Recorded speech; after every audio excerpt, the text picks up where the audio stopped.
Good morning to all of you. Thank you very much for joining us for this special briefing on 9 years of Modi government. We have the privilege of having with us Honorable External Affairs Minister Dr. S. Jaishankar to do the briefing on this occasion and take your questions. I'd also like to thank the presence of Honorable Ministers of State, Shri V. Muralidharan, Srimati Meenakshi Lekhi, Shri R.R. Singh, as well as Foreign Secretary Shri Vinay Quatra on the dais. I'd also like to acknowledge the presence of Secretary Shri Saurabh Kumar, Secretary CPV and OIA, Dr. Asif Saeed, Secretary External Relations, Economic Relations, Shri Dammu Ravi, as well as Special Secretary ER and DPA, Shri Prabhat Kumar. So, may I request you to make opening remarks, after which we'll take. You can do it from there also, so that's convenient. So.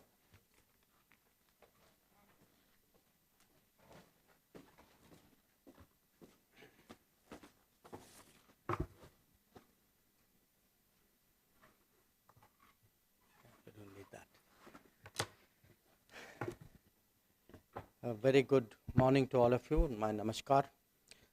Our ministers of state, our secretaries, and friends of the media.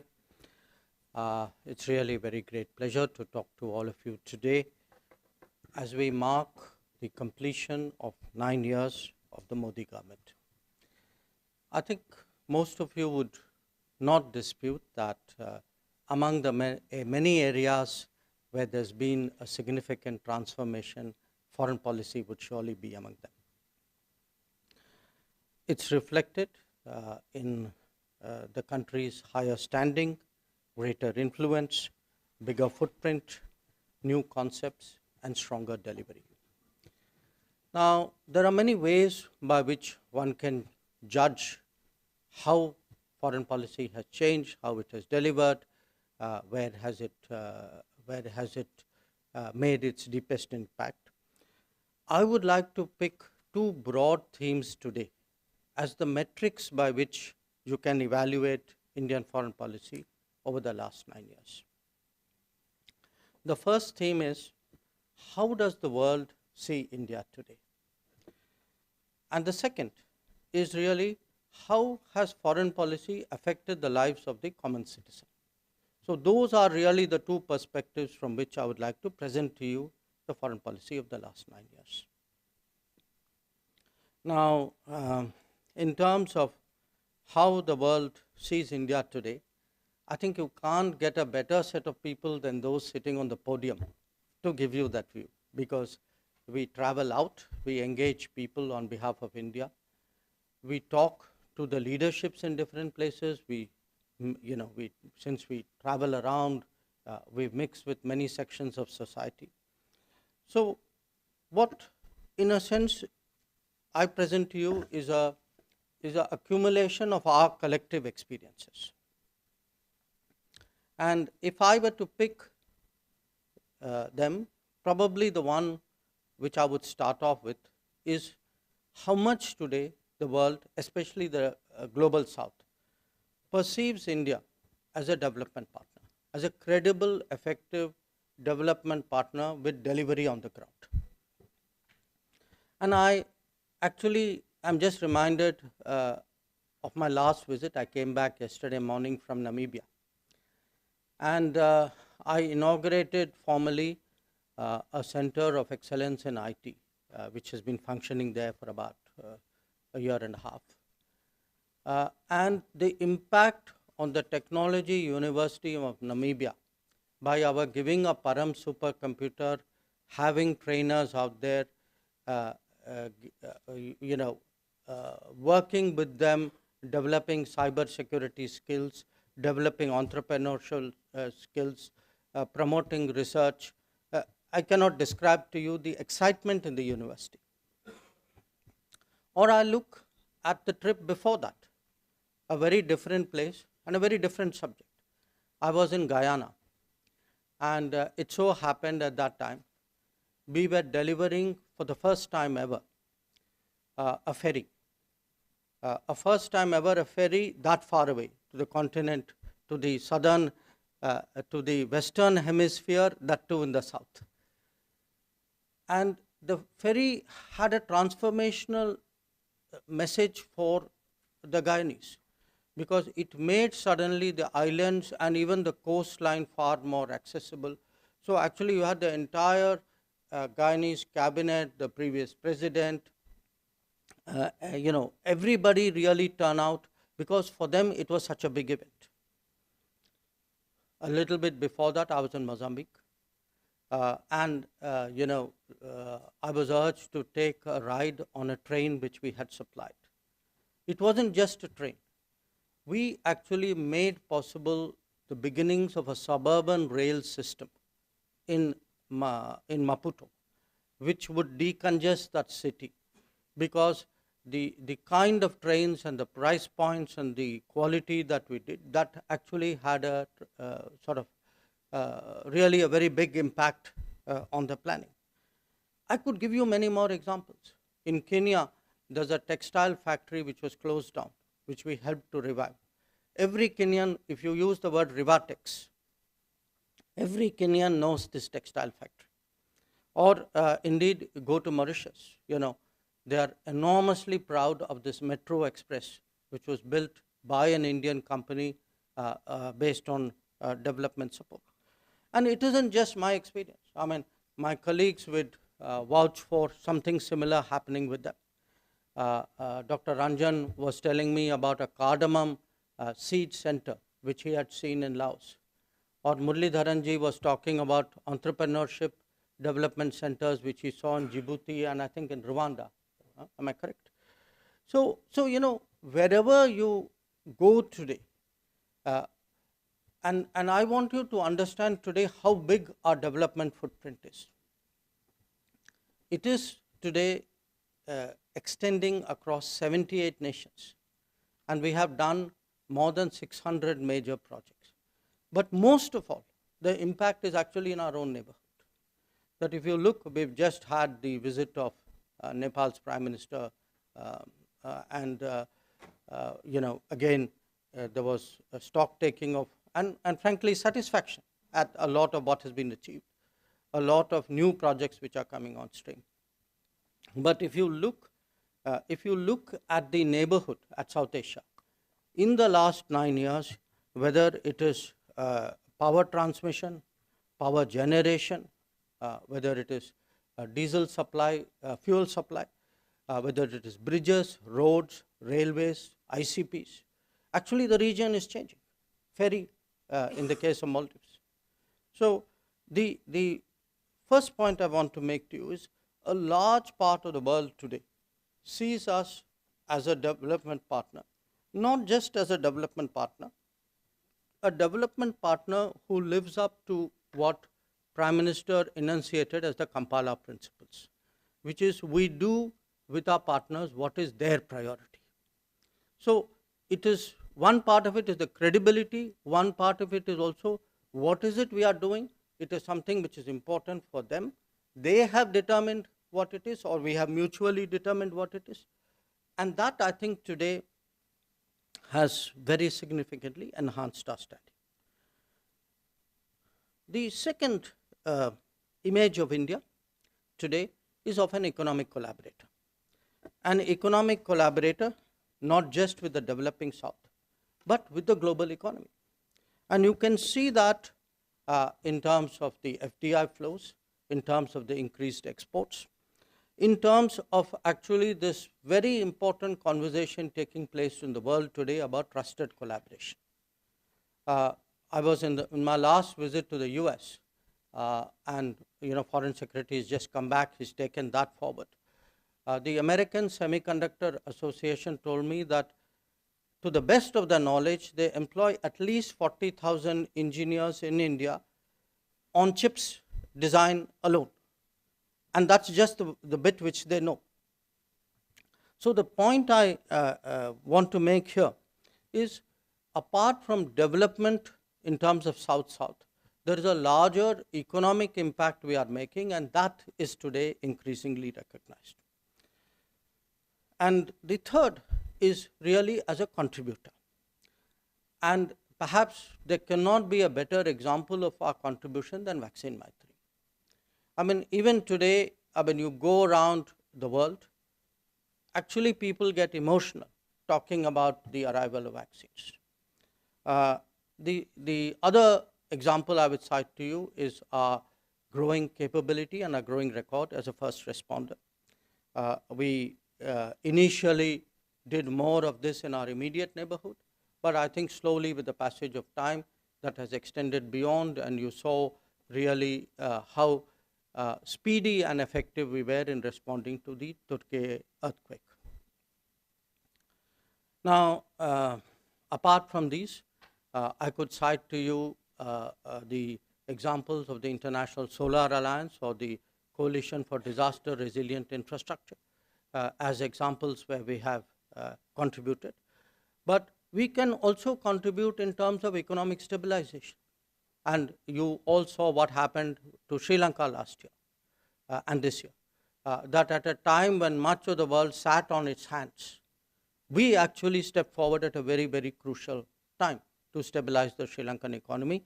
And today, if it is on the mend, I think a large part of it is due to the fact that we responded in a timely manner. Now, beyond that, I've spoken about the development economic side, the contributions we make. We also bring value.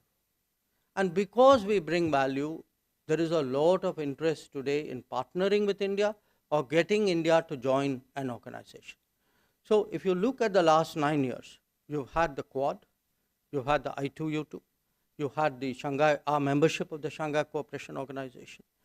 You've had bilaterally a lot of migration mobility agreements. You had the FIPEC platform. You had the Nordics format. You had our entry into export control regimes, because clearly our presence there has a additional value to their effectiveness. If I were to pick another facet, I would say we are also today narrative shapers. And perhaps the most effective example of that is the rush, I would say almost the pressure that we have each time Raisina dialogue is held.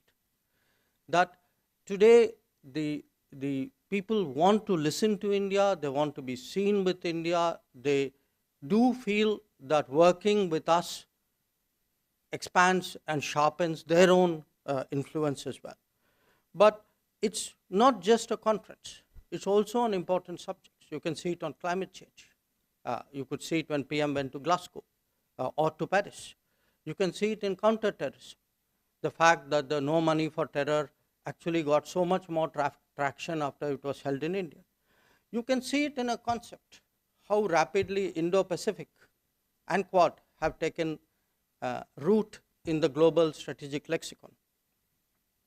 You can see it in something like LIFE, which Prime Minister and UN Secretary General initiated last October. Or you could see it just in culture. In fact, Meenakshi ji was, every time she goes to Central Asia, and she was talking to me about her experience to Uzbekistan, that the impact today we are making, because we are proud of our traditions, others also are feeling that and wanting to absorb that in different ways. And they celebrate it along with us. Now, that picture which I put to you obviously has to be underpinned by politics. And here I think the last few years, if anything, have only underlined India's credentials, India's standing, India's DNA, I would say almost, as an independent force. Now, you're all aware of the debates in the last year about Ukraine and various ramifications. That's one example, I would say, of where we were clear from the very start about taking an independent stance, not just on the conflict itself, but on the various ramifications of that conflict. But I could share with you other examples. The Quad. Do remember, the Quad was first an idea which came about in 2007. And then in 2008, everybody buckled to pressure. 10 years later, when this time around we were doing Quad, it was not that there wasn't pressure. It was just that we didn't bend. So Quad too is an example of our independence, as indeed is the voice of Global South. We are the first G20 president who have actually made an effort to consult other people. And 125 countries responded because they believed we are an independent voice. So when I say, how does the world look at us? There can be no bigger endorsement of our standing than the manner in which 125 countries responded during the Voice of Global South. But it can also be on the ground. You know, when we stand up on our northern borders vis-a-vis China, when we take a clear stand on Belt and Road, those two are examples of our independence. That we are not swayed by either coercion or by inducements or by false narratives. So the facets of how the world looks at us obviously also is influenced by, to some extent, how we look after our own people. And during COVID, a lot of countries left their nationals to fend for themselves. I think we were the other extreme. No other country did as much as we did. We brought back directly during COVID itself at least 70 lakh people who in some way had been stranded or were compelled to come back to India. We also have in these 9 years created the systems for it. So there are systems for people to come back, but there are also systems to support them when they are abroad. So if Indians are in distress, the Indian Community Welfare Fund, the expansion of it and the repurposing of it, I think, was very, very useful during this COVID. And of course, most of all, you have seen these repeated operations. I mean, somehow it has happened from 2014. Almost every year, I mean, it's a reflection of the state of the world, that almost every year we have had to undertake some operation somewhere. It's a reflection of the world, but it's also a reflection of the globalization of India, that our people, I mean, I'm sure many of you would not have anticipated that we would have 5,000 nationals in Sudan, or that we had 20,000 students in Ukraine, or that we would have people stuck in South Sudan or even in Afghanistan as Kabul was falling. So I would say, it's one thing, of course, and I'll come to that, what difference it makes to our citizens. But I must also tell you, the world watches us. I mean, what we did in Ukraine was the subject of numerous conversations with my counterparts, and I've heard, people, presidents and prime ministers also speak to our own prime minister in that regard. But while we look after our own, we also take pride, and I think the world recognizes that we are genuinely international. We are international, and that is exhibited in what we are doing on climate action, what, as I said, we did on vaccines through Vaccine Maitri and through supply of medicines. What we are doing in terms of food, the millets, again, Namibia, they were very interested in working with us on production and expanding production and consumption of millets, or on counterterrorism, or on creating more reliable and resilient supply chains. First responder certainly highlights our credentials, or on maritime security. So if you look at the activities of India in different domains, yes, there is a strong sense this is a country today determined to look after the interests, the welfare of its people, but it is also a government very much committed to global good, to internationalism. And I think that message too, it resonates particularly strongly in the South, but I think not only in the South. I think much of the world today appreciates it, and they actually see us in a way as a force of good. But while I speak about all of this, I think what really fascinates the world today is actually not what we are only doing in foreign policy. It is what we are doing in domestic policy. It is actually the huge domestic transformation, especially how we have today used the digital medium for the delivery of public goods and services. how we are today really transforming Indian society in terms of social development goals, the literacy missions, the gender effort, the Jal Jeevan mission, the electricity connections, the Swachh Bharat. I think these are today, and these are today, uh, you know, clearly for a lot of developing countries, this is an exemplar.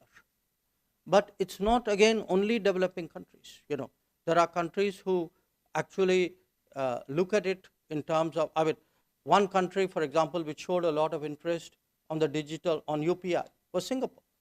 And already Singapore, I was told, more than $1 billion have come through the UPI system to India. Japan was very interested in UPI. When people looked today at the India stack, and if I were to move to the technology area at what we are doing on 4G, 5G, that interest is not just in the developing world, it's also equally in the developed world. So the domestic progress, I would say, that too has made, not that too, I would say that most of all, has made actually a huge impact on the thinking of the world.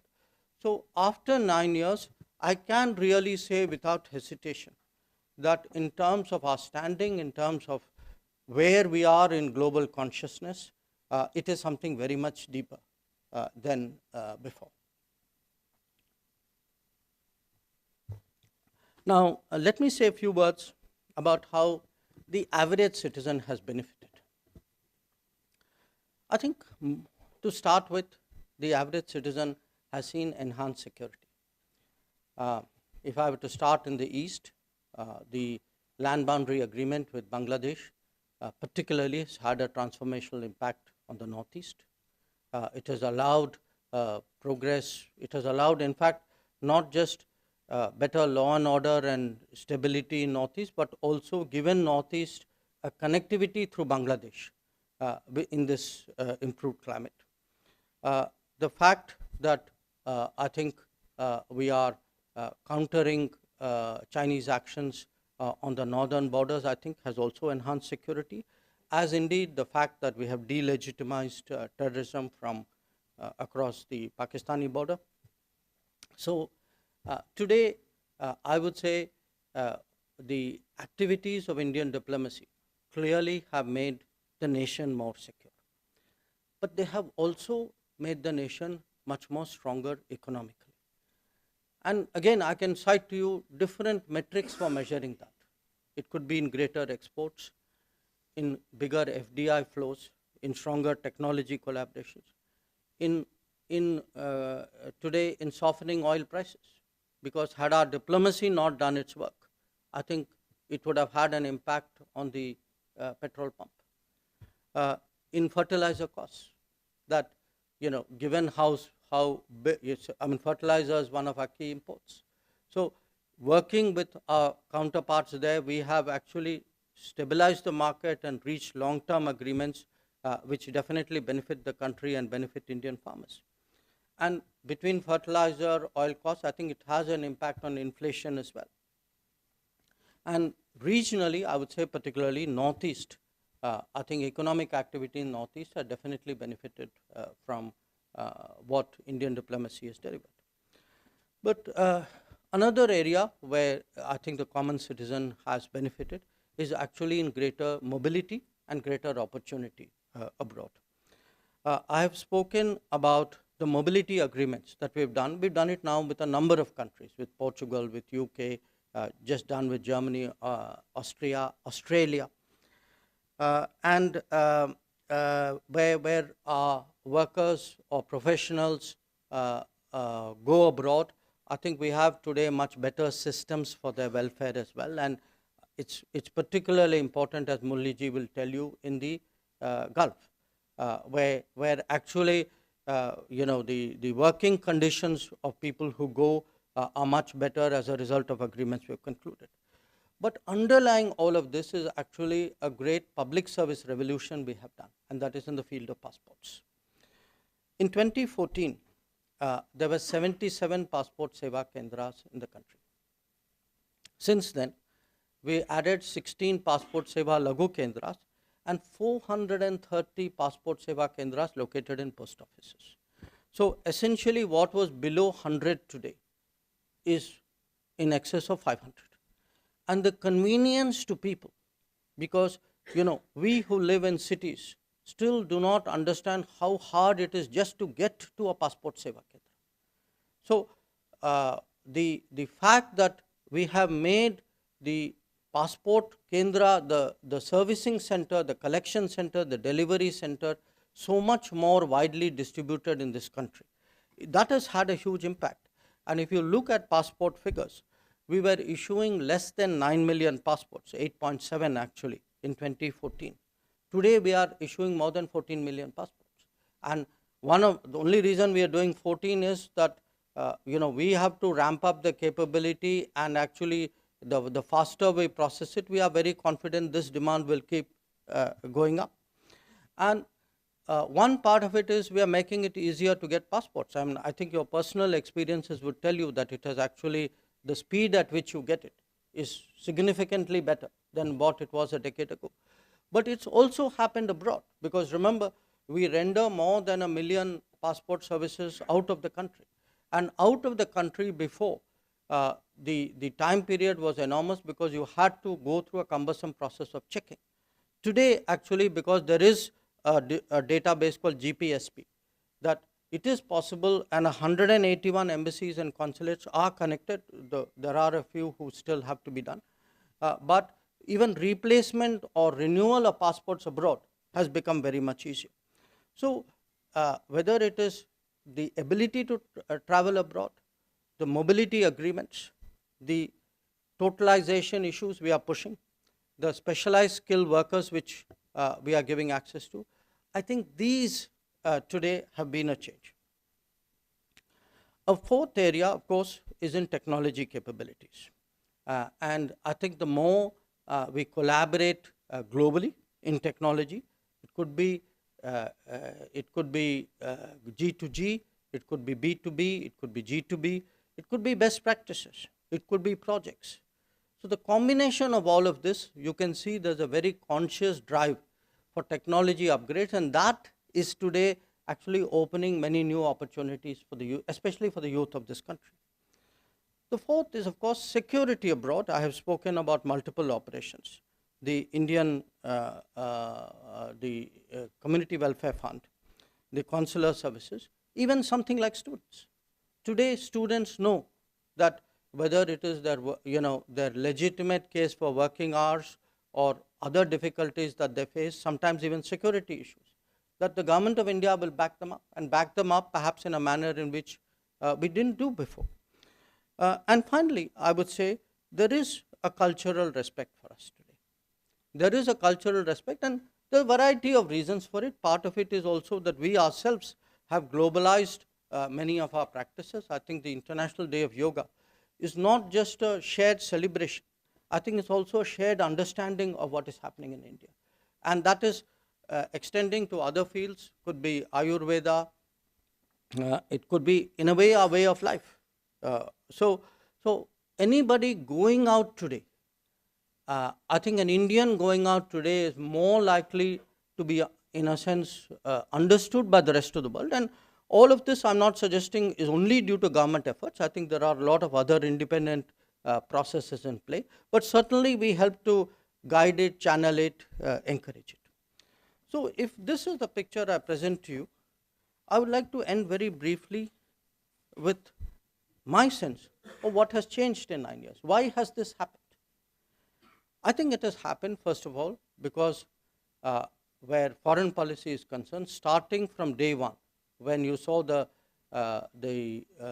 leaders of our neighbors present at the oath taking of the Council of Ministers in 2014, starting from day one till now, there has been strategic clarity.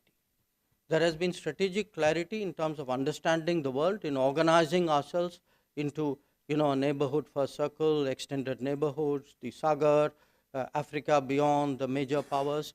So how we perceive the world and how we interact with the world and how we develop policies for each of those and for combinations of these, I think that is to me, a number one reason.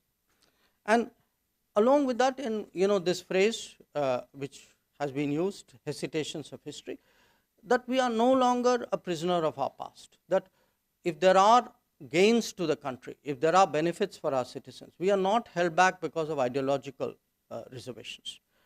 Along with that, I would say the strategic communication, that we are able, probably if you look at us, I would say not only us ministers, but even the secretaries or probably my colleagues who are in different MEA buildings, we are far more intensely active and interactive than those before us. I'm not in any way disrespecting those people. I think it is partly the situation. It is the big picture which is also, it is also the greater interest. The fact that the world wants to deal more with us. But what it has done is this dynamic of our capabilities and change, the world's interest, then our response, I think it has created today a virtuous cycle in diplomacy, which is part of this change. The third reason is a confidence in handling multipolarity and multi-alignment. Because one of the dilemmas, long-standing dilemmas for Indian foreign policy is, if the world is polarized or there are multiple centers of power, how do you deal with all of them? And I would suggest to you that we have done it, especially in the last 9 years, with a great deal of confidence, with results to show for it. And if you look at the major power centers, with the exception of China, for reasons which all of you are aware, I would say almost every one of these accounts has progressed, some of them in actually very challenging circumstances. A fourth reason is actually what has changed is the delivery focus. That it isn't just that you go declare something and then let it happen in its own speed, and sometimes they never happen. The sense within the government that there has to be delivery, there has to be timeline, there has to be budget, and this is backed up by monitoring. So, within the government, there is a very famous exercise called Pragati. And this Pragati model, which Prime Minister himself started and which we have departmentalized internally as well, that we keep drilling down to see why is a project stuck, why is something not moved, where are our promises, what has been delivered, what is still pending. So the whole delivery monitoring, I think, aspect, that has been, if you ask me, one of the hallmarks really of the Modi government's administrative style. The fourth is, of course, what I said, the people-centric view. Improving passports could have happened earlier if people felt it was important. If you actually put citizens at the center, worrying about people abroad, there could be tourists, there could be seafarers, there could be students. Why? I mean, in a way, you could ask yourself, why are we doing these operations year after year? Why do we battle for our students? Why do we push embassies to give visas? Why are we strengthening passport system? Because at the end of the day, I think this people-centric view of governance, of responsibility, which includes obviously diplomacy and foreign policy, I think that is something which has been part of the change. I would also say there's a greater pride in the country. There's a stronger belief in our culture, heritage, civilization. That has certainly, I mean, if our self-belief is stronger, certainly the world looks at you with greater respect. And as I said, at the end of the day, there is an international outlook which the Modi government has brought to bear, and that certainly boosted international cooperation. So the picture, and I'd conclude with that, the picture that I really present to you is at home a much greater, I would say, sensitivity to people's needs, a conscious effort to associate them with foreign policy. And you can see that most of all in the manner in which we are marking the G20 presidency, the Jan Bhagidari approach, which is quite unique in our diplomatic annals, I think in many ways reflects the Modi government's approach. But you can see it abroad. You all know that in the next few days, Prime Minister Modi would be undertaking what is only the third state visit. And he would be the first Indian leader to address the US Congress twice. The month after that, he's going as the chief guest on Bastille Day, I think July 14th. You saw the welcome, the respect that he got in Papua New Guinea, or the welcome that he got in Australia. I spoke to you about the responses of the Global South and the Voice of Global Summit, of the Global South Summit. So I think in all objectivity, the report card of the Indian foreign policy of the last 9 years under the Modi government is a very solid report card. It is a report card not just in terms of respect and outcomes. It is also a report card which tells every Indian citizen that they are more secure traveling abroad, that we have their back. Tells every citizen that foreign policy at the end of the day is purposed for their benefit, for their welfare, with their interests at heart. And that is really the report card that we would like to put before the nation today. Thank you very much for your attention.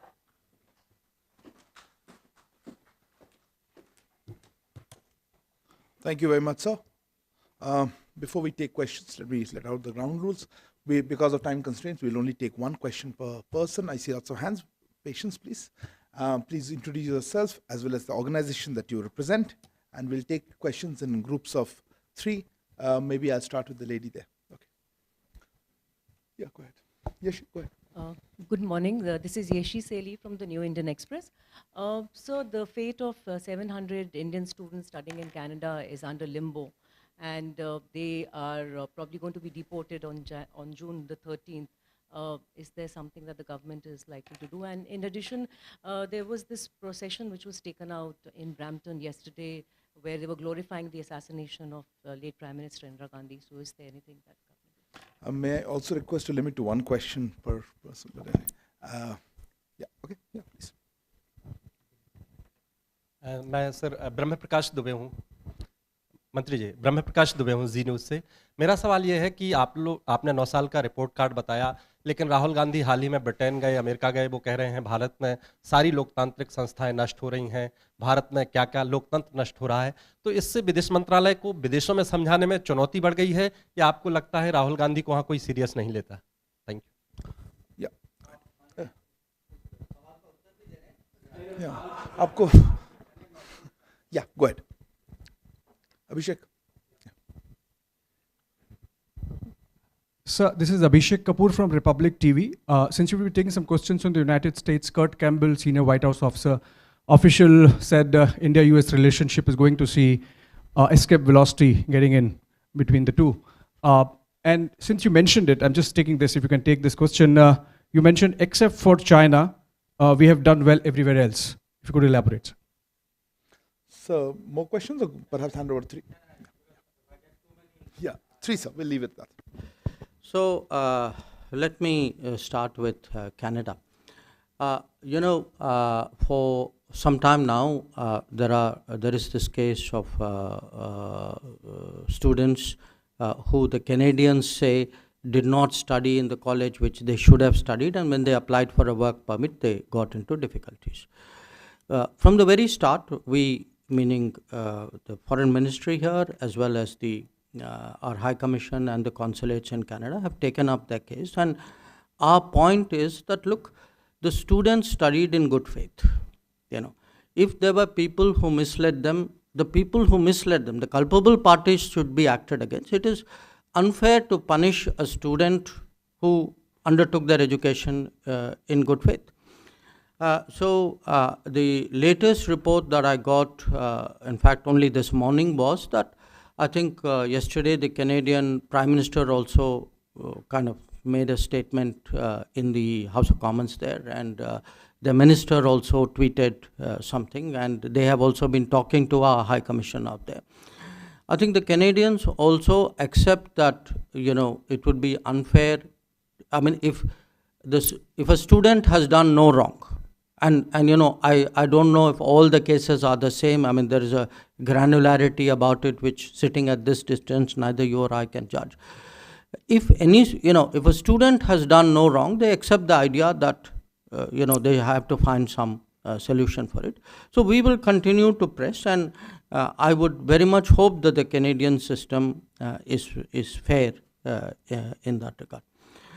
Regarding this float issue used, let me actually answer it, because I think there's a bigger issue involved. And the bigger issue involved is really the space that Canada has continuously and frankly to us, we are at a loss to understand, other than the requirements of vote bank politics, why anybody would do this. Because if you look at their history, I mean, you would imagine that they learn by the history and they wouldn't like to repeat their history. So it isn't only one incident, however egregious it may be. I think there is a larger underlying issue about the space which is given to separatists, to extremists, to people who advocate violence. And I think it's not good for the relationship, and I think it's not good for Canada. जो आपका जो सवाल था वो राहुल गांधी वाला, देखिए उनकी आदत है कि वो जब बाहर जाते हैं कि वो देश की आलोचना करते हैं, हमारी राजनीति के बारे में टिप्पणी करते हैं, पर जो आपका प्रश्न है कि दूसरों पे इसका क्या असर पड़ता है। अब दुनिया हमें देख रही है, और दुनिया क्या देख रही है? दुनिया देख रही है कि इस देश में चुनाव होते हैं, चुनाव में कभी एक पार्टी जीतती है, कभी दूसरी पार्टी जीतती है। तो अगर देश में डेमोक्रेसी नहीं है तो ये ऐसा परिवर्तन तो आना नहीं चाहिए ना।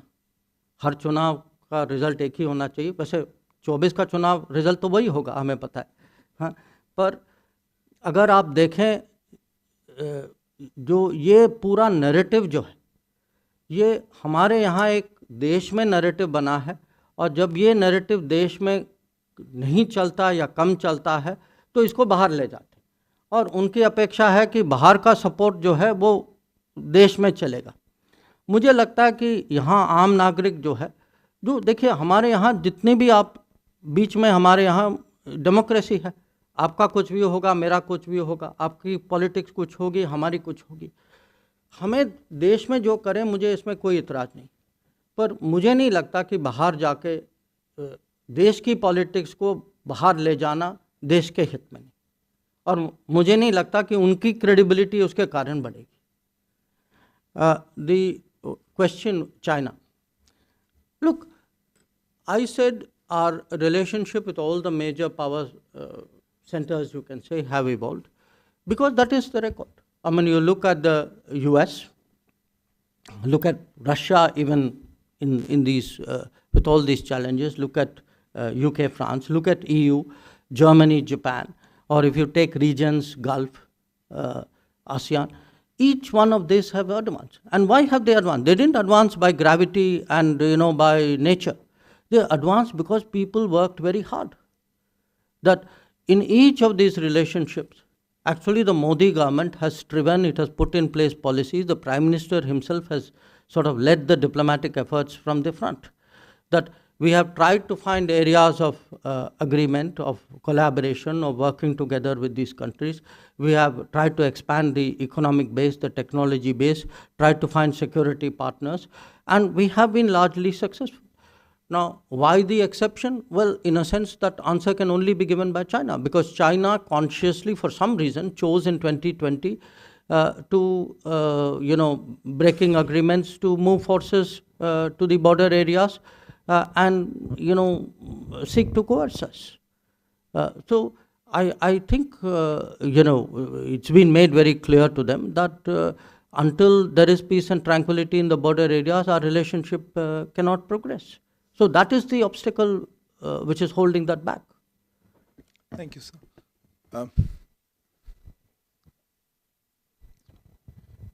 सर, मैं मनीष झा हूँ TV9 भारतवर्ष से।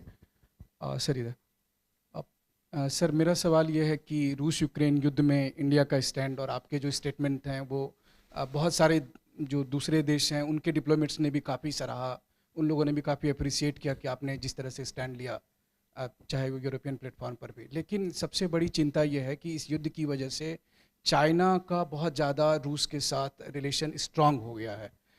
कल ही उसके आर्मर्ड व्हीकल रूस में दिखाई दिए हैं, इससे पहले ड्रोन वगैरह आ रहे थे, इकोनॉमी में काफ़ी इन्वॉल्वमेंट हो गई है।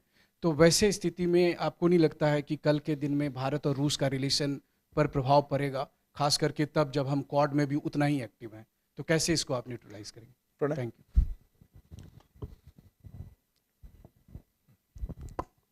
Sir Pranay Upadhyay ABP news से। सर मेरा सवाल इस चीज़ को लेकर है कि आपने 2014 के अंदर इस चीज़ के साथ शुरुआत की कि पड़ोसियों को साथ लिया जाए, नेबरहुड फर्स्ट की पॉलिसी के साथ। भारत की नेबरहुड के अंदर चाइना और पाकिस्तान, दो नेबर्स के साथ में रिलेशन डिफिकल्ट रही है।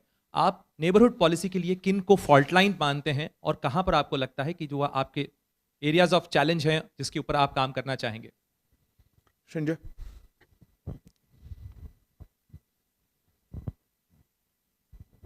Sir, times now. You spoke about the northern border. You mentioned what happened in 2020. You said that unless there is a change from Beijing's side, you cannot, unless there is peace and tranquility, the relationship cannot move forward.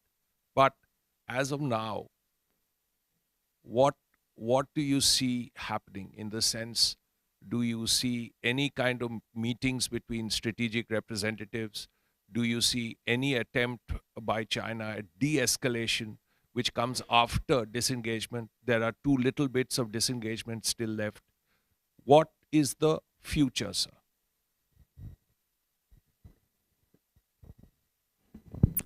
आपका जो पहला सवाल जो था Ukraine के बारे में, जो सवाल जो था, देखिए जो यूक्रेन में जो युद्ध जो चल रहा है उसके अलग अलग जो दुनिया उसका असर जो दुनिया पर है, ये अलग अलग रीजन्स में, अलग अलग देशों में उसका अपना प्रभाव होता है। अब रशिया और किसी और देश, चाइना हो या कोई और देश हो, अब उनके रिश्ते और नज़दीकी होंगे या दूर के होंगे, वो खुद तय करेंगे। हमारा रिश्ता जो रशिया के साथ अगर आप देखें, 1955 के बाद जब क्रुश्चेव और बुल्गेरियन आए थे यहाँ, जब वीटो पहली बार उन्होंने यूनाइटेड नेशंस में भारत का समर्थन किया था, उस टाइम हमारे रिश्ते जो हैं वो बहुत ही स्टेडी रहे। और इस दौरान दुनिया में बहुत बड़े परिवर्तन आए। माने सोवियत संघ टूट चुका था, कोल्ड वॉर आया, कोल्ड वॉर गया, यूनिपोलर आया, वो भी गया, यूरोप यूनिफाई हुआ। और आपस में अगर देखें रशिया चाइना के रिलेशन, रशिया यूएस के, रशिया यूरोप के, इन सब संबंधों में माने कहीं अप और डाउन होता रहा। हमारे संबंध जो हैं बहुत ही स्टडी रहे हैं। और इसके कारण हैं क्योंकि एक दोनों देशों में एक तो लीडरशिप इसकी जो महत्व को समझती है, पब्लिक सेंटिमेंट भी साथ देती है। हम दोनों के यहाँ ये समझ है कि हम दोनों बड़े यूरेशियन देश हैं, पूरा यूरेशिया की स्टेबिलिटी एक किस्म से हम पे निर्भर है, हमारे रिश्तों पे निर्भर। तो जो आप कह रहे हैं, हाँ ऐसी एनालिसिस मैं पढ़ता रहता हूँ, पर आप हकीकत देखें ना कि हमने पिछले साल में भी ऐसा कुछ रिश्तों को ऐसा कुछ होने नहीं दिया जिसके कारण कुछ प्रश्न चिन्ह उठे हमारे बारे में। तो ये मेरा उत्तर है आपके लिए। दूसरा जो है नेबरहुड फर्स्ट जो आप पूछ रहे थे,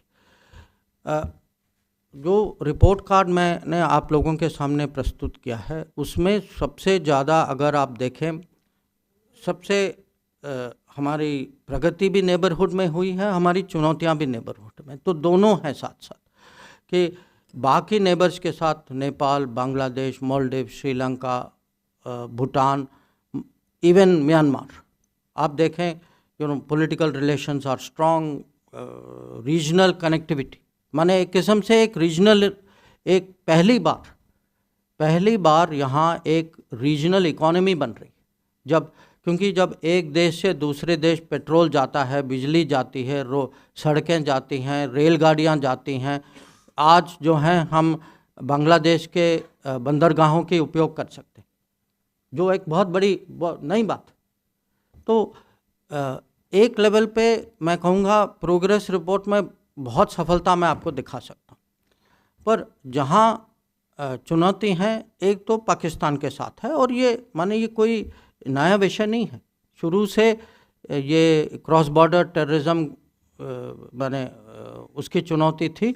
और फ़र्क ये है कि हम जो हैं इसको बर्दाश्त करने के लिए तैयार नहीं हैं। तो या तो आप कहें कि नेबरहुड फर्स्ट के कारण हम टेररिज्म को साइड में रखें और पाकिस्तान के साथ कोऑपरेशन बढ़ाते जाएं, ये ना तो देश की सेंटिमेंट है ना मोदी गवर्नमेंट की सोच है। तो इसमें अगर पाकिस्तान रिश्तों को आगे ले जाना चाहता है, उनको पता है क्या करना है, इसमें कोई माने उनको पता है, दुनिया को पता है। और जो चाइना का जो है, जैसे मैंने अभी उनको समझाया, हमारी कोशिश थी कि चाइना के साथ भी, हमारे पड़ोसी हैं, देश के सबसे बड़े इकोनॉमी हैं, और हम तो चाहेंगे कि रिश्ते अच्छे हों, पर रिश्ते तभी अच्छे हो सकते हैं जब बॉर्डर एरिया में पीस और ट्रैंक्विलिटी हो, और जब कोई अग्रीमेंट हो तो उसका पालन होना चाहिए। तो अगर अग्रीमेंट का उल्लंघन हुआ और आपने पीस और ट्रैंक्विलिटी को कहीं छोड़ दिया, तो आप ही बताइए कि रिश्तों को कैसे आगे ले जाए। तो चाइना के साथ, और चाइना के साथ जो टाइम्स नाउ का सवाल जो है, see we are talking, it is not that communications have broken down. So Sanjay, I'm responding to you.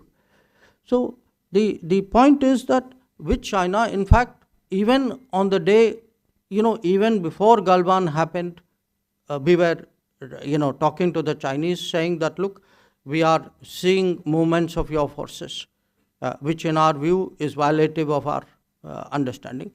The day after Galwan happened, in fact, the morning after, I actually spoke to my counterpart. And since then we have engaged, the military commanders have engaged, our embassies have engaged, I have engaged with my counterpart, and I continue to do that. When Foreign Minister Chingang was here in Goa, we had a long discussion. Even when I was in BRICS, he did not come, his deputy came. We had a chat on the side. Look, we have to, the two of us have to find a way of disengaging, because I don't believe that this present impasse serves China's interest either. The fact is the relationship is impacted, and the relationship will continue to be impacted. If there is any expectation that somehow we will normalize while the border situation is not normal, that's not a well-founded expectation.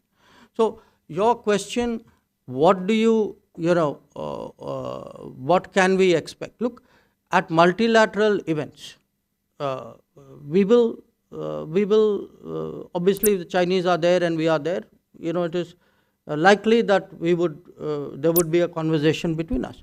Bilaterally, I mean, since Galwan happened, we've had one visit by Mr. Wang Yi to India, but I think the main mechanisms, we have a mechanism called WMCC. And we have a mechanism called Senior High-Level Commanders Meeting. One is a kind of military-led with MEA in it. The other is MEA-led with military in it. These mechanisms continue to do the work, because at the end of the day, disengagement is a very detailed process. It's not something which is a kind of obviously you have to have a leadership level buy-in, but the details of it have to be worked out by people on the ground. So I think all of this would continue to happen. Kavita. Sir good morning, मैं कविता जोशी हूँ sir, Haribhoomi newspaper से। Sir मेरा सवाल ये है, अभी आपने अपने ओपनिंग रिमार्क्स में दो चीज़ों की बात की थी अपने नेबरहुड के लिए, जो नेबरिंग कंट्रीज़ हैं इंडिया के। एक तो आपने कहा कि स्ट्रेटजिक क्लैरिटी, और एक आपने कहा स्ट्रेटेजिक कम्युनिकेशन इंडिया का बहुत ही साउंड हुआ है। मेरा सवाल ये है कि अभी कुछ दिन पहले प्रधानमंत्री ने पार्लियामेंट की नई बिल्डिंग का इनॉग्रेशन किया है, उसमें एक नक्शा लगा हुआ है जिसे अखंड भारत कहा जा रहा है। उसे लेकर के आपके पड़ोसी देशों में, 3 देशों में, नेपाल, बांग्लादेश और पाकिस्तान में विवाद है। 2 मित्र देश हैं भारत के, और पाकिस्तान हमारा शत्रु राष्ट्र है। तो सर ये मैं आपसे पूछना चाहती हूँ कि एक तो ये जो अखंड भारत को लेकर के विवाद है, इसमें भारत का क्या कहना है अपने पड़ोसी देशों को? और जैसे कि कल नेपाल के प्रधानमंत्री ने वहाँ की पार्लियामेंट में ये कहा है कि मैंने ये मुद्दा अपनी भारत यात्रा के दौरान उठाया था, जिसके जवाब में मुझे भारतीय पक्ष ने ये कहा है कि ये राजनीतिक नक्शा नहीं है, ये सांस्कृतिक नक्शा है। तो ये जवाब आपका केवल अपने मित्र राष्ट्रों के लिए है, जैसे नेपाल और बांग्लादेश, क्योंकि इसमें पीओके का भी हिस्सा है, और पीओके को लेकर के भारत का जो स्टैंड है वो बहुत ही अलग स्टैंड रहा है। हम हमेशा ही ये कहते रहे हैं कि पीओके अवैध कब्जा है पाकिस्तान का, और भारत उसको अधिकार क्षेत्र में कभी भी लेगा। तो ये जो आपका जो, एक तो ये क्लैरिटी करें कि जवाब आपका यही है कि सांस्कृतिक राजनीतिक है, और पीओके को लेकर, पाकिस्तान को लेकर क्या संदेश है? Smita, go ahead. Mr. Smita Sharma, I work independently. Just wanted to check, is India expecting President Zelensky to be in attendance during the G20 summit? Is there an invitation that has been extended, is being extended? And Can we Okay. keep it tight? Yeah. Umashankar. मैं उमाशंकर हूँ NDTV से। आपने दुनिया के परिप्रेक्ष्य में बताया कि 2014 के बाद किस तरह से भारत का फुटप्रिंट जो है वो बढ़ा है दुनिया में। मेरा सवाल स्पेसिफिकली मिडिल ईस्ट को लेकर है कि 2014 के बाद किस तरीके से मिडिल ईस्ट में को लेकर हमारी जो डिप्लोमेसी है वो बदली है और क्या अचीवमेंट्स रहे हैं।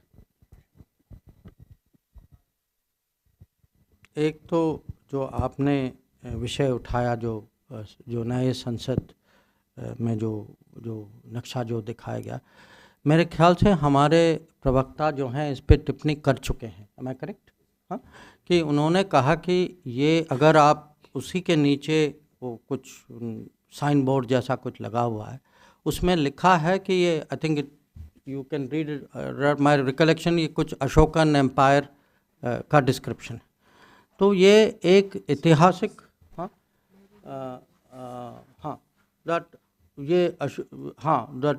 जो लिखा है, it says it depicts the spread of the Ashokan empire and the idea of responsible and people oriented governance that he adopted. तो इसको मुझे नहीं लगता कि राजनीतिक विषय बनना ही चाहिए, और जो हमारे मित्र देश जो हैं वो समझेंगे। अगर कहीं कुछ उनको क्लैरिफिकेशन चाहिए तो मुझे लगता है उसमें कोई बड़ी बात नहीं है, और जो मुझे जो बताया गया है वो समझ चुके। अब पाकिस्तान का तो आप छोड़ ही दीजिए, क्योंकि वहाँ ना समझने की आशा है ना हमारे यहाँ। अब मैं क्या कहूँ आपको, पर जो पीओके का विषय वो अलग विषय, क्योंकि पीओके में जो है हमारा स्टैंड बहुत क्लियर है, और हम ये खाली सरकार का स्टैंड नहीं है, पूरे देश का स्टैंड है, पार्लियामेंट का स्टैंड। तो उसमें माने पार्लियामेंट का स्टैंड है, तो उसमें कोई चेंज करने की माने पॉसिबिलिटी है ही नहीं। जो your question Zelensky and G20, no, look, in our view, G20 participation is for members of G20 and for the countries and organizations who we have invited to the G20, and that list we had declared as soon as we assumed the presidency of the G20. So it is not something that we have reviewed, and it is not something, very honestly, which we have discussed with anybody. The third question जो आपका जो middle east का सवाल जो है, वो अगर जो मैं पिछले 10 साल की सफलता की अगर जब मैं बात कर रहा हूँ, तो मिडल ईस्ट ये एक ऐसा क्षेत्र है जहाँ ये आपको साफ दिखाई देता है कि अगर आप खाड़ी में देखें, ऐसे देश हैं जहाँ माने सालों से कोई हमारे यहाँ से कोई लीडरशिप विज़िट नहीं हुई थी। हाँ, और जो हमने हमारे लिए एक किस्म से हमारे लोग वहाँ सर्विस करने जाते थे, और वहाँ से हम लोग पेट्रोल खरीदते थे, तेल खरीदते थे। तो पिछले 10 साल में जो परिवर्तन जो आया है कि पॉलिटिकल लेवल में एक तो एंगेजमेंट बढ़ी है, बहुत कंफर्ट है हमारे। अब अगर आज हम दुनिया में देख के अपने मन में सोचते हैं कि कहाँ देश हैं जो हमें सपोर्ट करते हैं, उसमें से बहुत सारे देश जो हैं वो मिडल ईस्ट के देश।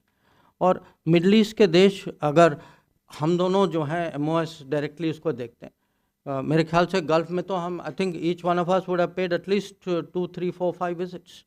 और जो बाकी देश भी हैं, मैं इजिप्ट गया हूँ, मैं टूनीशिया गया हूँ, आप तो I think you have been to Iraq, to Morocco, Algeria.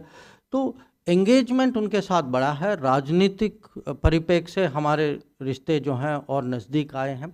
तो और जो अगर आप ट्रेड देखें, वहाँ एक FTA भी हो चुका है UAE के साथ, व्यापार भी इस समय में पिछले 10 साल में काफ़ी बढ़ा है। तो मैं कहूँगा हर दृष्टिकोण से ये ज़रूर ये एरिया जो है हमारे लिए एक किस्म से डिप्लोमेसी, सक्सेसफुल डिप्लोमेसी का एक उदाहरण है। Sachin. Good morning. This is Sachin from the Times of India. Yeah, Minister, I just want to draw your attention to this press conference which was done by former Prime Minister Manmohan Singh, I think in early 2014. And he was asked a question about what was his biggest achievement as the Prime Minister. So he said that the end of the nuclear apartheid in the form of the nuclear deal with against India in the form of the nuclear deal with the US was his best moment as Prime Minister. So I was just wondering if you would like to pinpoint something, as Prime Minister Modi's own best moment or the government's own best moment or a standout achievement in terms of foreign policy. And just as a follow-up to that, since we've already listed all the achievements which are quite impressive, I just want to ask you if there's any regret or disappointment about something that you could have achieved and it did not happen in the past nine years. For example, India's bid to become a membership, to get a membership of the Nuclear Suppliers Group. I mean, we are here to hear the fact that it did not happen. Not the I journalist, told, perhaps. I told Smita one question, you asked five. So, So I think you are, please. Thank you. Yeah. Madhurendra. Sir मैं Madhurendra news nation से मेरा सवाल LAC को ही लेकर है। आज से एक हफ्ते बाद गलवान की घटना के 3 साल पूरे हो रहे हैं। पिछले 3 सालों से अगर देखा जाए तो एक बड़ा विवाद और नैरेटिव के तौर पे पब्लिक माइंडसेट में रहा है कि क्या चीन ने हमारी ज़मीन पर कब्जा किया है या नहीं किया है। उस पर मैं चाहूँगा आपका स्पष्टीकरण, ये जानते हुए कि 2 पॉइंट पर डिसएग्रीमेंट हुआ है, 2 पॉइंट पर अभी निगोशिएशंस चल रहे हैं। और एक छोटा दूसरा सवाल है बिल्कुल नहीं, सॉरी, कि पब्लिक आउटरीच आज से शुरू हो रहा है आपका, तो क्या 5 उपलब्धियों को लेकर पब्लिक के बीच आप जा रहे हैं? करो, आपका टाइम अगर आप कम कर एक रहे हो। सवाल से ज़्यादा भी पूछेंगे मैं एक ही का उत्तर आदित्य। दूंगा। Mr. Jayashankar, Aditya Raj call from TV9 Network. In the last 9 years, we've seen a paradigm shift in Kashmir policy of the government of India. We've seen Article 370 abrogation and a lot of steps. Recently concluded successful G20 event. How do you see this? How do you see this? And do you think this is a turning point on how the global community and the international diaspora and several others, especially the West, sees Kashmir from a different lens? Because you just spoke about changing narratives and India actually shaping the narratives. So how important is this visit? Keep it short. Okay. Yeah, thank you so much. So let me start with Sachin. Look, you said that Dr. Manmohan Singh at the end of his tenure said what he said. Prime Minister Modi has a long way to go in his tenure. So I'm sure as and when that arises, he will say what he has to say, but I don't think that's going to happen anytime soon. But if you were to ask me, at this point of time, 9 years into Modi government, what are all the changes? I think in a way I tried to project that, I tried to project, frankly, a more self-assured country with a lot of changes happening, which is contributing more, which is caring more for its own people at home and people abroad, and which is communicating all of this very effectively with the rest of the world. So it isn't a single account and a single achievement in a way. I think there's been really very broad progress across multiple fields. And even though you should not have asked the second question, but on Security Council, you all know where is the resistance from, but I would say one change which has happened is, if you today ask more and more countries today accept the need for reform, and frankly feel if there's one country which should be there, it is India. I think even in this process as a potential candidate, our credibility has gone up in this period. जो आपका जो गलवान वाला सवाल है, देखिए जो position जो है ये बहुत कॉम्प्लिकेटेड है, क्योंकि हमारी फ़ौज भी, एक तो मैं आपको समझाना चाहता हूँ कि नॉर्मली जो है फ़ौज जो वो बिल्कुल LAC पे डिप्लॉय नहीं होती, वो अपने कैंप पे डिप्लॉय होते हैं, कैंप से आगे बढ़ते हैं। जो 2020 के बाद जो चेंज हुआ है, क्योंकि टेंशन तनाव के कारण दोनों साइड ने फॉरवर्ड डिप्लॉयमेंट की, और ये फॉरवर्ड डिप्लॉयमेंट, ये मुद्दा जो है हमें इसको रिजॉल्व करना है।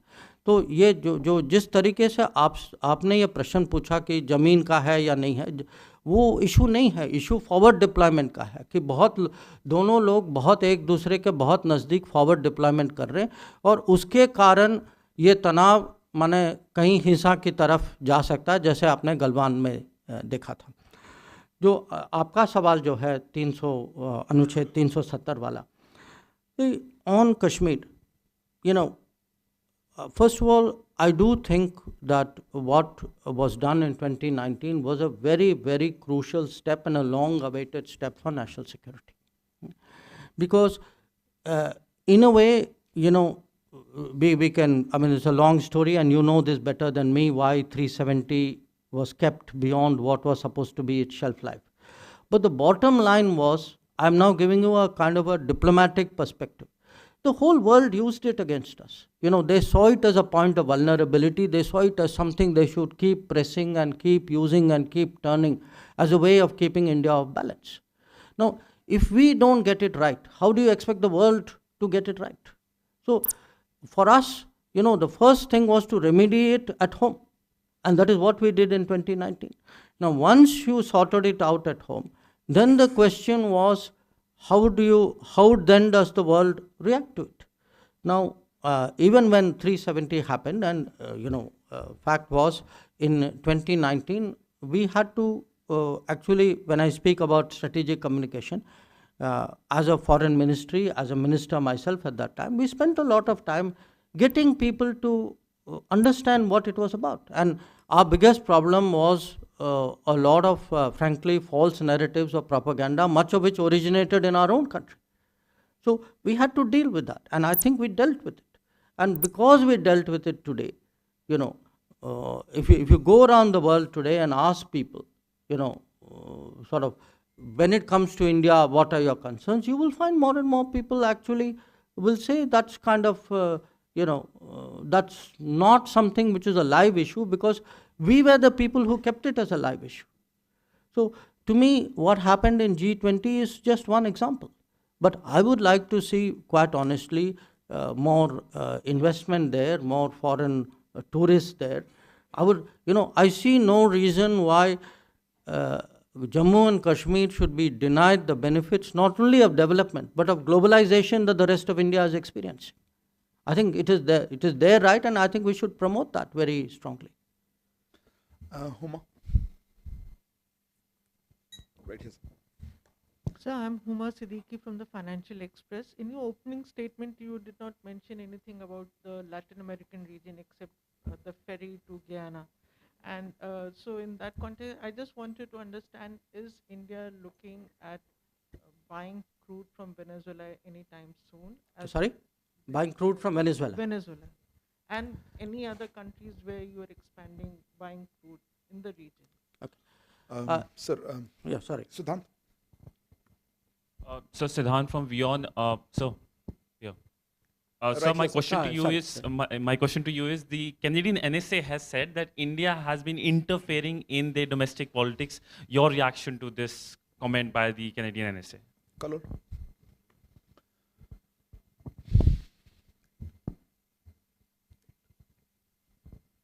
Kalol from the Hindu, sir. Sir, one of your first policies, one of the first policies of the Modi government was the Act East policy. Today, we see what's happening in Manipur. Do you think the developments in Manipur have basically negatively impacted that policy?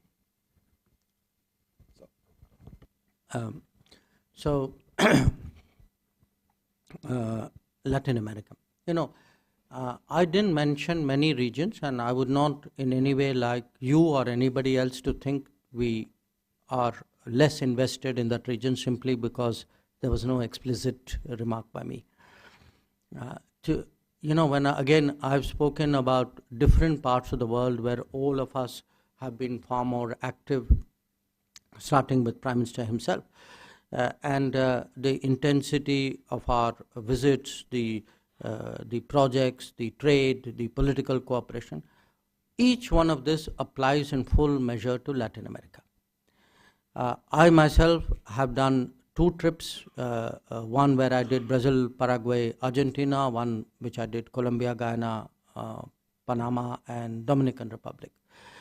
In fact, I must tell you, even to me, it came as a surprise that the last 4 countries, no foreign minister in our history had ever been there. Even Mexico, I found that the last foreign minister who went there was Narasimha Rao. So there have been big gaps in our engagement with other regions, and to be very frank, it affects our credibility. You know, how can you export support from a country which nobody has even bothered to go and visit? So it is taxing, but if we are trying to develop a global footprint, because that is also a point I want to make. You know, when Prime Minister speaks about Amrit Kal and where we will be, a large part of it is development of the country. The foreign policy part of it is to develop a global footprint in those 25 years. So you remember in 2015, I think he used the word first time, towards becoming a leading power. That was the foreign policy trailer of his Amrit Kal goal. So we today want to be much more, and Meenakshi ji, I think, has made multiple trips as well to Latin America. So our idea really is to see, we would not, I cannot say we would like to cover every country in the world, but we would certainly like to cover as many countries. At a ministerial level, the four of us need to do as much as we can, and we are working very hard at it. But if you look at the progress in it, today our trade with Latin America is coming close to $50 billion. Now, relatively speaking, if you look at various big trade accounts, China, ASEAN, etc., mostly our big trade accounts are 100 billion plus. So already, there is a big push, and when you go there, I took a business delegation as well with me. I see a great deal of interest in Indian business in being out there. Specifically oil imports. Look, Venezuela, first of all, Venezuela had its own complications because there were secondary sanctions, and the oil importing companies take their own call when it comes to secondary sanctions. But Latin America, I know our investments in Brazil have increased. When I was there, in fact, an expanded agreement was signed. There are a lot of new finds in Latin America. I think there's a lot of interest in looking at that.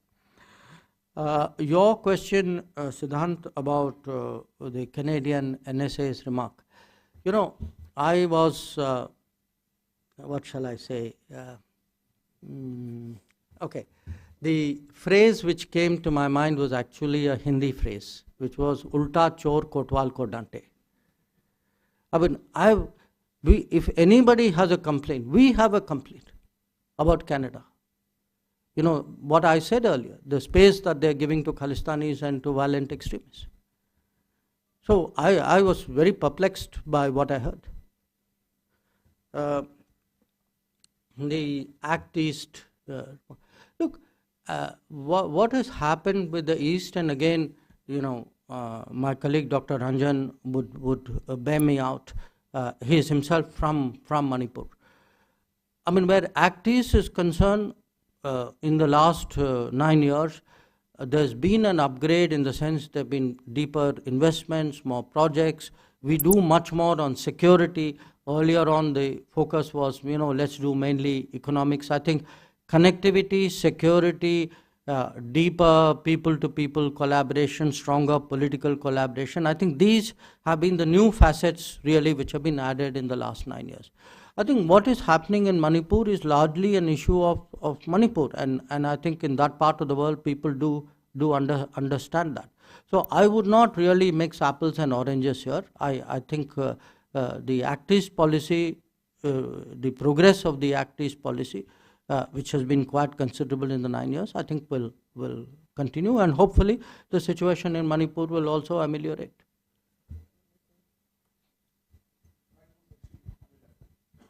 Sorry, microphone's next to you. No, yes, please. Rishikesh from the Press Trust of India. So my question is, over the issue of extradition of people indulged in financial fraud or in terrorism, we haven't seen much success in past 4 years.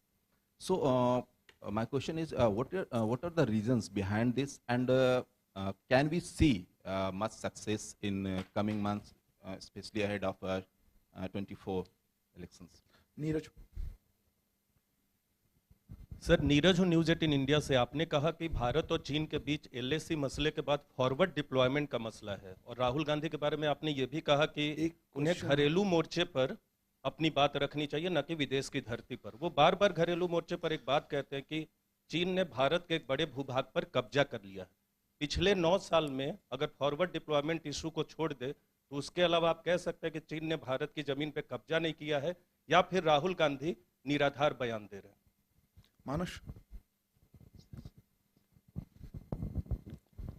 So this is Manas Pratim Bhuyan from PTI Press Trust of India.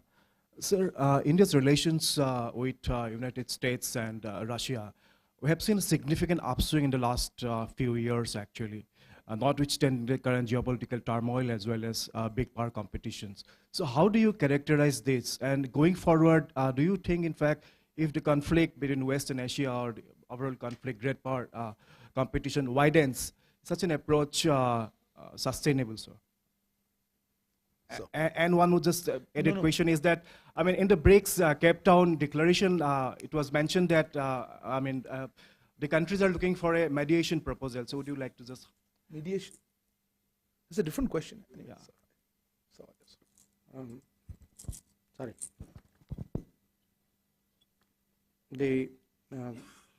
The first question, जो आपका जो extradition वाला question जो था, no, there are pending extradition requests with many countries.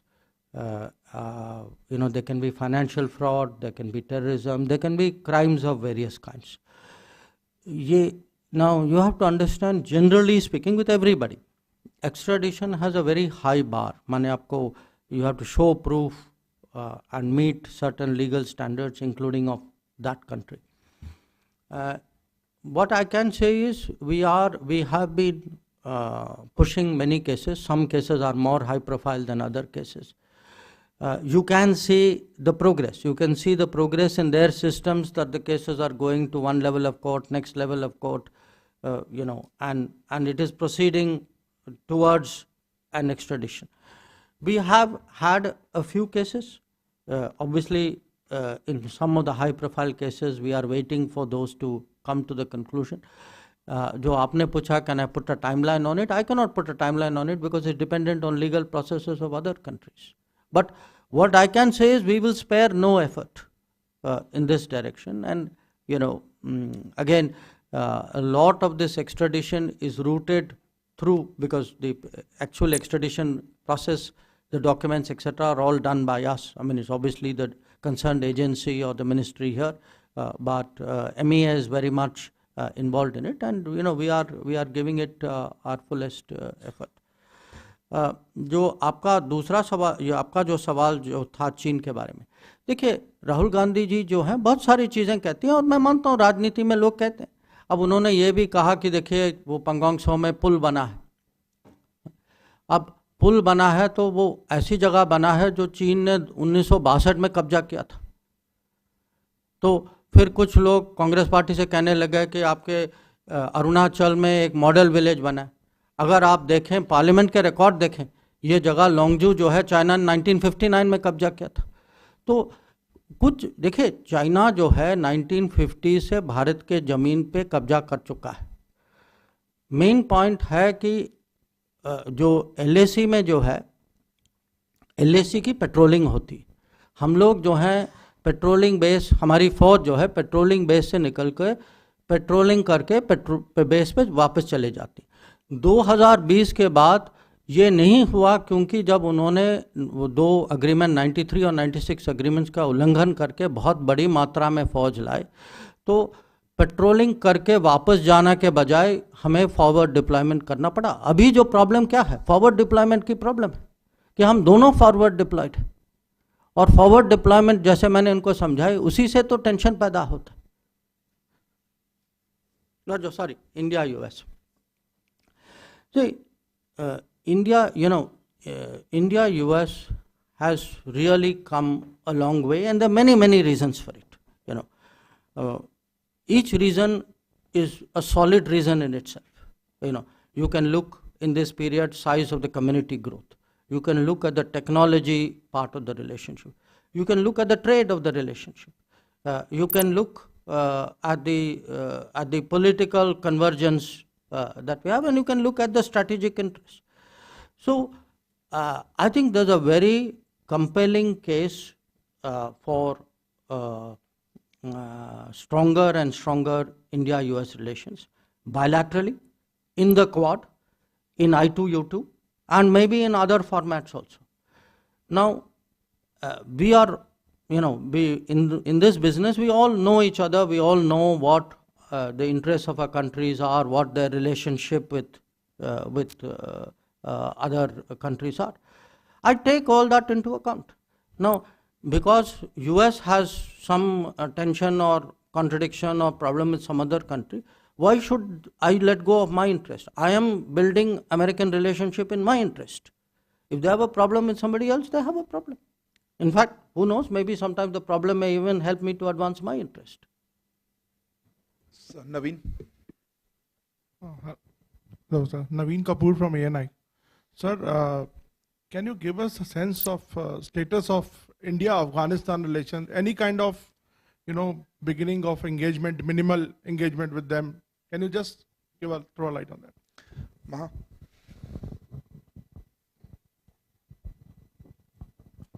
Sir, Maha Siddiqui from NDTV. So with the Ukraine war nowhere close to an end and in fact taking a critical turn with critical infrastructure being targeted now and the G20 summit less than 3 months away, do you believe that having a consensus on the leaders' declaration will be a Herculean task or a near impossible task? Leaders' declaration. Abhishek Jha.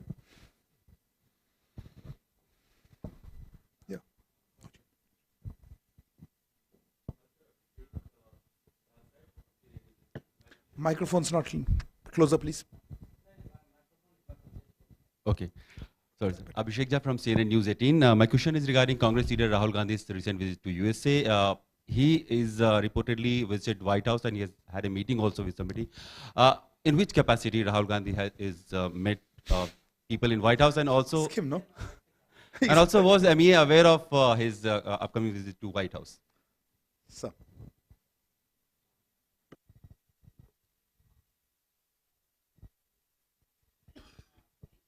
Sorry, Afghanistan. Look, we have a technical, we pull back the India-based diplomats and staff after Taliban took control of Kabul. Because at that time we had legitimate security concerns. A lot of other countries also did it. With the passage of time, we have sent back a technical team to the embassy. They have been there for some time.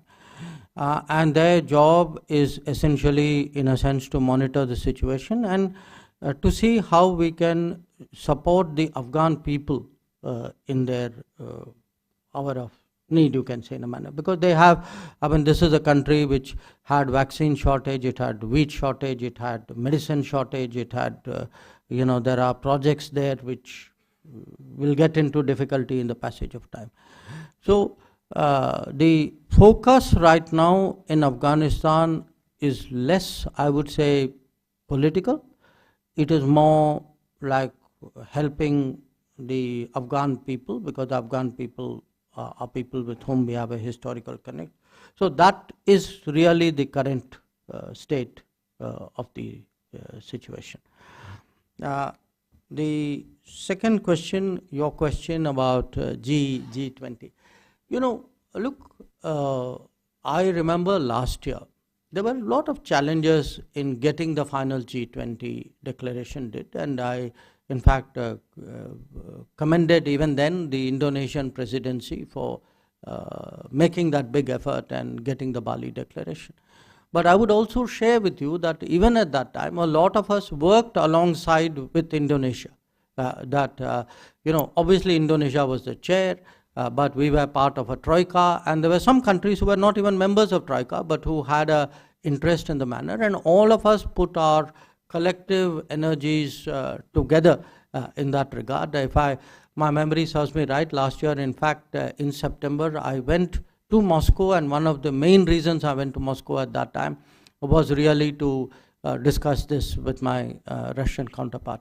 So this year, we are endeavoring to find a common landing point. There are differences of opinion even about what was agreed to in Bali last year. So how do we handle it? It's very hard for me. Diplomats are still working at it. So I don't want to predict, I don't want to in a way give too much details. I accept your point that it's a challenge, but diplomacy is a business for optimistic people. So And so I think it's something that we would look at. And that last question which you asked, I can't believe you're serious, but you know, I mean, look, if Rahul Gandhi goes somewhere, I mean, that is Rahul Gandhi's call. So, you know, why would I have a sort of to get involved in it at all? So I don't even know, frankly, what he did or what he didn't do in respect of what you said. Please. Afternoon, sir. Rishabh from Times Now. So enough of Rahul Gandhi US visit. Our Prime Minister is visiting. Thank you very much. Prime Minister is visiting US next week, coming weeks. What will be on table, and is Prime Minister also visiting any other country around a US visit? Swasini. So Hasini Haider from The Hindu. I wanted to ask External Affairs Minister on the subject of Kulbhushan Jadhav, a former naval commander who is in prison in Pakistan, as well as the 8 former naval officers in prison in Qatar. The question really is, it's been nearly a year since the Qatar incident happened. It's been several years since Kulbhushan Jadhav remains in prison in Pakistan. Has the government given up on diplomatic options in order to have these Indians brought home safely? I refer not just to discussions at high levels, but also to creative options we've seen in the past in the Cold War between the US and Russia, for example, of exchange of prisoners. Thank you. Yeah, please. I know there are lots of hands, but I'm sorry, we have limited time. Hi, sir. I'm Siddhant from CNN News 18. So my question is regarding the recent US Congressional Committee report, which deals with China-related issues. And the report recommends strengthening NATO plus by including India. I want to know your position. So the first question was Prime Minister's visit. What are your expectations? My sense is that you will get, usually a prime ministerial visit is an occasion really for both countries to focus on, of course, intensifying the relationship or the cooperation. And if there are the tendency is normally to pick a few issues and focus, prioritize on them. Foreign Secretary has just come back yesterday night from US, and he held some discussions there. In the coming days, we are expecting some visitors, incoming visitors from the US as well. So we are working, in that direction. Now, what eventually comes out, and that's really one tough to predict. And even if I could, I'll spoil your fun if I did that. So I think I'll hold it till then. Would he go to another visit? I think usually Prime Minister's visit, we kind of keep working on his schedule, and then Arindam has the pleasure of sharing that at the right time with all of you. Suhasini, your question about Kulbhushan Jadhav and the Qatar case. They're very different cases, first of all. I mean, in the case of Kulbhushan Jadhav, our view was that he was kidnapped by the Pakistanis, and he's been held in violation of a judgment of the ICJ. So I think the law is very clear, and we have to now see how to take that forward. The Qatar case is different. My understanding is that there have been 3 hearings so far. I think a 4th one is due sometime later this month. Even the full nature of the charges are not entirely clear to us. But what we are doing is we are giving the strongest possible support to the concerned people, including their legal representation, because we believe that their rights should be fully protected. And in a situation like this, I think they are entitled to to strongest possible support. Now, your question, will there be any diplomacy around it? Look, I never rule that out. I mean, I even as a general proposition, because as I said, a large part of our outlook today is really, I mean, if Indian citizens are in difficulties of any kind, and these are two very exceptional situations, the sort of, I would say it is in the DNA of this government that we should do whatever we can, whether they are Indian students, which was your question, or sort of Indian military officers, or just anybody else, or people in the Gulf who often face charges. The third question on the congressional committee recommending NATO plus, one of the challenges of a changing world is how do you get people to accept and adjust to those changes. Even today, not just with this committee, I see this, in analysis of various kinds and writings of people. A lot of Americans still have that NATO treaty construct in their heads. So any situation they deal with, they use that like a, it seems almost like that's the only sort of template with which, or only viewpoint with which they look at the world. The reality is that is not a template that applies to India. Yeah. So, I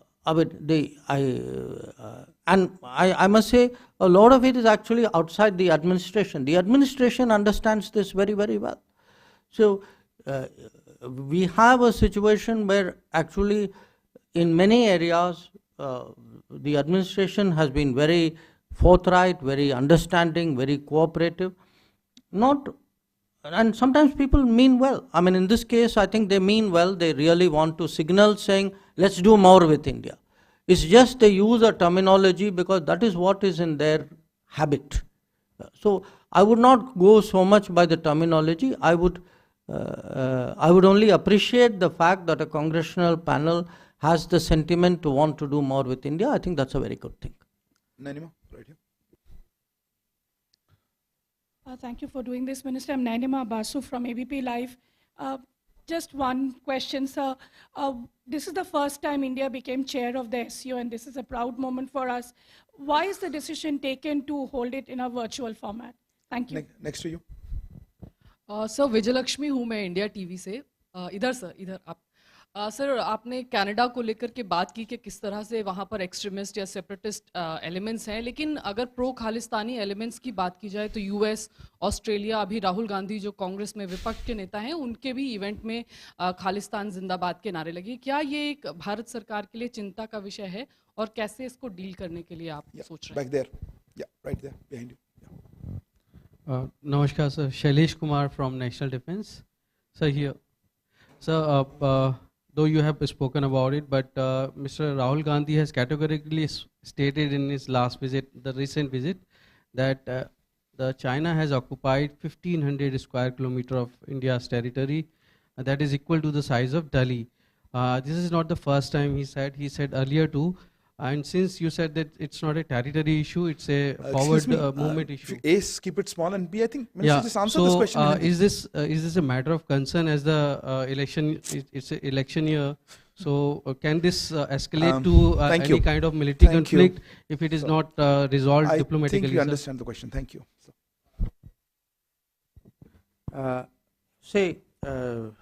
First one, आपका था ना SCO, no? Huh? Look, I don't think, today in this day and age, whether you do a virtual meeting or a physical meeting, I don't think one is considered as necessarily less or more than the other. I think it's a call you take depending on who's coming, what is your situation. There are a lot of factors which go into it. So I would not like you to in any way think that this detracts from our seriousness and from our commitment to the SCO. I think our SCO presidency has a lot of achievements to show for it, and I assure you when the virtual summit takes place, you will see that in full flow. जो दूसरा सवाल जो था वो खालिस्तान वाला जो था, नहीं, जो see it is not just in Canada. मैंने कभी नहीं कहा कि it is only in Canada. We are as opposed to it. Many of you have heard me criticize, the UK authorities for the lack of protection to the High Commission when Khalistani supporters took down our flag. We had some issues in Australia as well. So our point is this: look, they are a very small minority. We do not believe that they represent sort of any significant body of opinion. Our plea to these governments is, look, please understand, these are marginal elements, they are extremist elements, they're not good for you, they're not good for us, they're not good for the relationship. It's not a message limited to Canada. Canada came up because you people raised it and because certain things have happened recently in Canada. So if it was not Canada, if it had happened somewhere else, I would honestly say the same thing. The last issue, I mean, look, if you're talking territory, I have a problem with 38,000 square kilometers of territory. People make out as though something is happening now. I mean, it has been happening for a period of time, and we need to focus on what our border infrastructure is. How do we deploy our military? How do we maintain that deployment out there? And a lot of our forward deployment problems are because border was so badly neglected. I don't want to go into those famous statements that our best defense is neglect of the border so that other people can't come forward. But the result was our own troops were very severely, I would say, disadvantaged when they had to respond. And today, if you look, the average border infrastructure budget till 2014 was less than 4,000 crores. Today it is 14,000 crores. If you look at road, you look at tunneling, you look at bridges, it's gone up twice, thrice, 4 times. Look at even the equipment for our military. So instead, actually, we had even people trying to build border infrastructure. You remember all those environmental problems, clearances, which earlier on became an issue. So I think there are real issues here, and you should see it in totality. Look, I honestly feel there are certain issues where it's important for the country to have a serious debate. It's not my case, everybody should agree with me on every issue. But it should be a serious debate. It should not become a kind of a point scoring exercise, because at the end of it all, in the rest of the world, we don't look good. So, if your permission, with the last round of questions, Geeta. Microphone to Geeta Mohan. Geeta Mohan from India Today. Another question on China. This is satellite images that India Today has accessed, which shows that it's the middle sector in Uttarakhand where structures have come up from the Chinese side. Now, this is about 100 structures raised over a period of 1 month, 40 kilometers away from Pulam Sumda in Uttarkashi. Not on the Chinese side. Not on the Chinese side. Sorry? Uttarakhand, not on the Chinese side, by the Chinese forces on the Indian side in Uttarakhand, in the middle sector. 40 kilometers away from Pulam Sumda in Uttarkashi. Such structures showing up in between April and May 2022.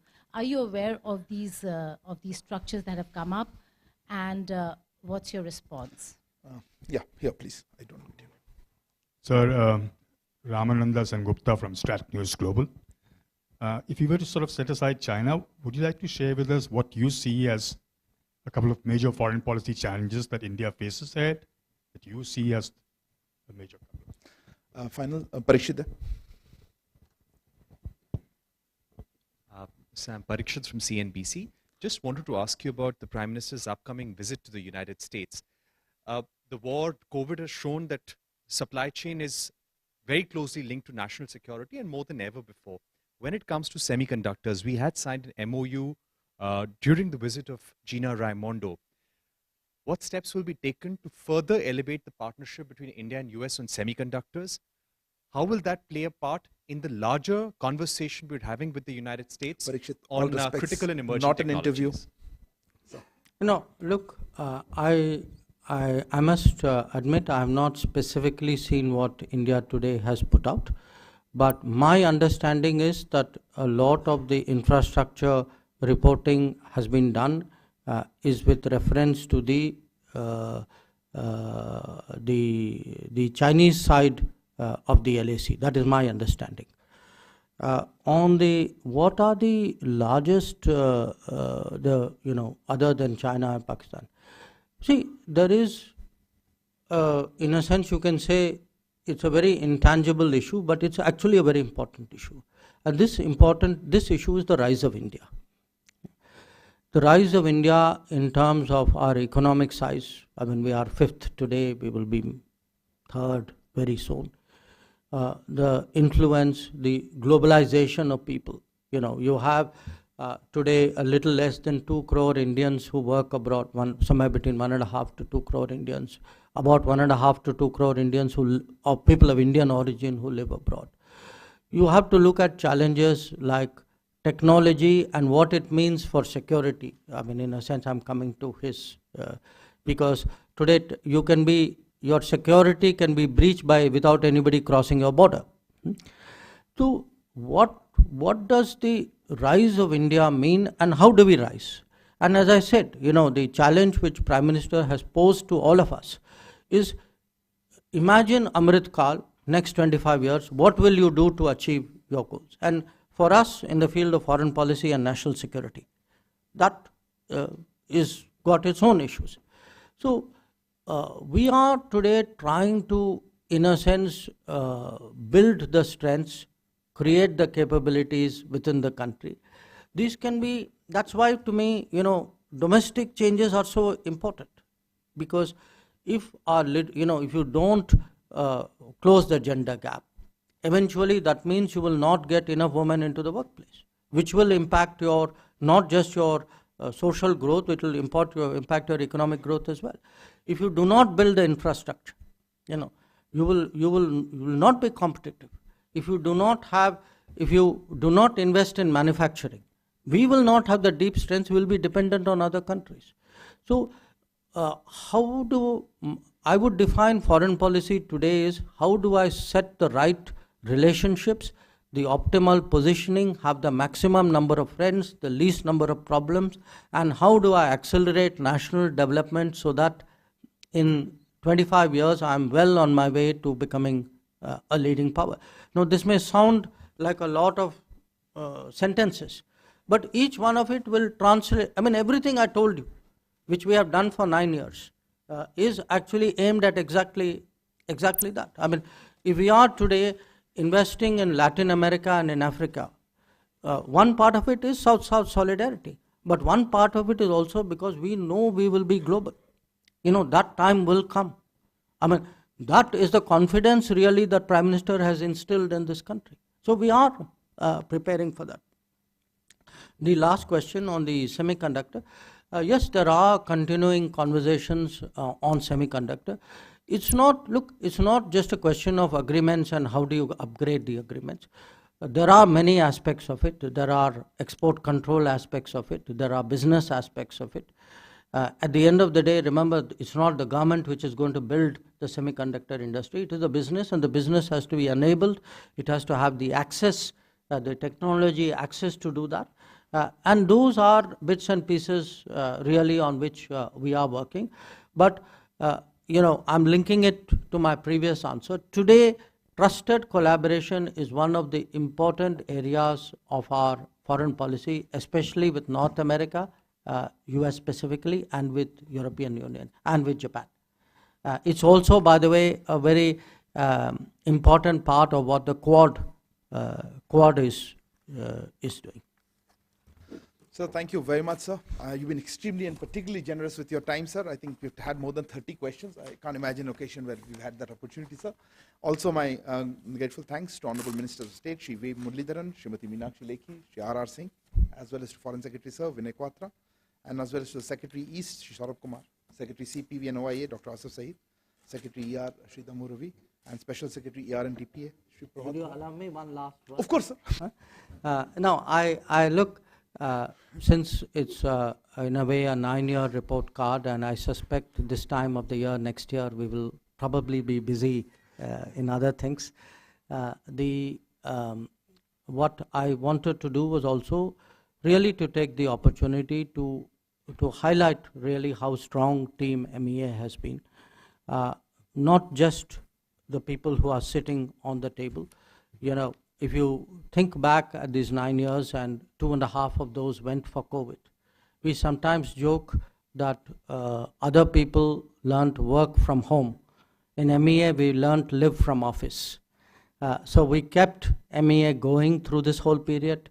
You know, when you look at the Vande Bharat mission, the Vaccine Maitri, the Operation Ganga, Operation Kaveri, I must tell you, there were people who took personal risks to make it happen. So I also would like, I think it's only fair that at the end of the report card, a little bit also should be said to the people who actually make it happen, and the press conference would not be complete without that.